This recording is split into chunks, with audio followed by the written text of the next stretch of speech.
in the story. It seems as if for the disciples the story has ended in abject failure and disappointment. It's as if they lost everything. Jesus has died. We don't know in the Gospel, of course, it says 3 days. That's a symbolic term for a time of completion, a time when a process has to be fulfilled. In any case, they came back, the disciples came back here, and this is where they'd lived and worked, not far from Capernaum, where I think we go next. And you remember they went out fishing, so they must have picked up their business again, and maybe their friends said, aha, so you were going off with this great Messiah, and it's all failed, you come back. And now all of these resurrection appearances of Jesus are real and unreal at the same time, or surreal. It's a different kind of reality. Something very physical about it. He has breakfast with them, and the interaction he has with them is very, very real. But at the same time, it's not the kind of reality that they knew with him before. So it's real, but even more real, we might say, than it was before. So they were fishing. They had a bad night. They caught nothing. It was just the time of dawn, and Jesus stood on the beach. And the Gospel resurrection appearances all describe it like that. It wasn't that he appeared in a great flash of light or thunder and lightning and dramatically. The language is more like he was there. And they saw him, but they didn't recognize him. And he even spoke to them. This happens several times in the Gospels. He communicates with them directly. Did you catch any fish? And they answered no. They didn't recognize him. And the strange thing is, this is a stranger to them. And he says to them, cast out your net on the other side of the boat, and you will get a catch. And they obeyed. They did it. And they caught a huge load of fish. And it was at that point, so imagine what that might mean in terms of our own lives, where we've experienced failure. We've all been in that place where we've tried to do something and we failed.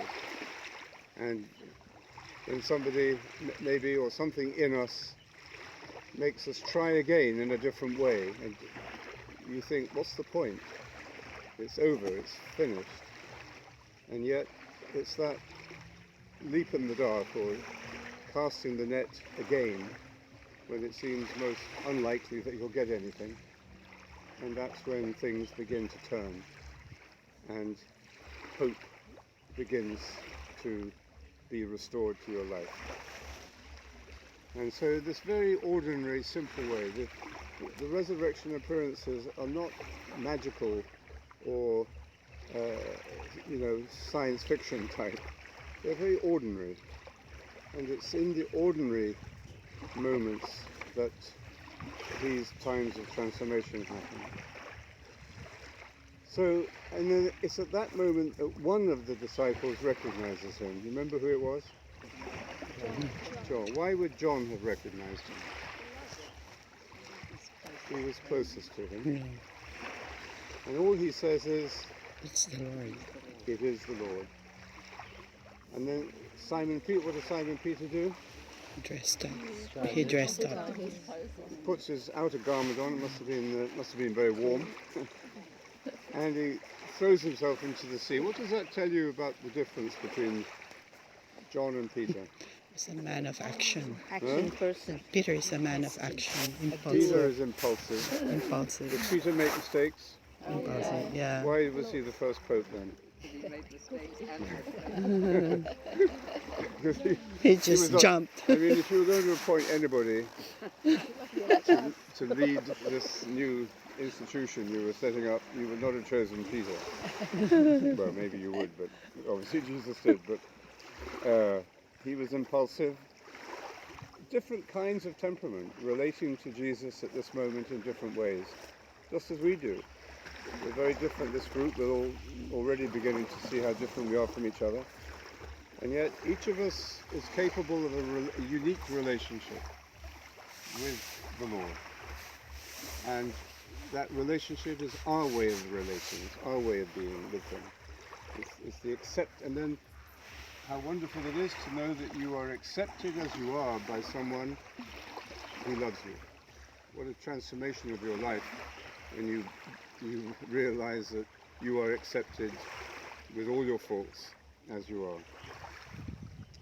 So when they get out on the land, what do they see? A charcoal fire. Where did they see it? Seashore. That's right. Just where you're standing. Yeah. That's right. Not many people knew that, but you obviously have a very strong intuition. And what's on the fire? Fish. Fish. How many? We don't know. How many can you see there? So you can see that they're there. Can you see how many there are? there's about 4. 4. That's probably enough. They're big fish. It's all right.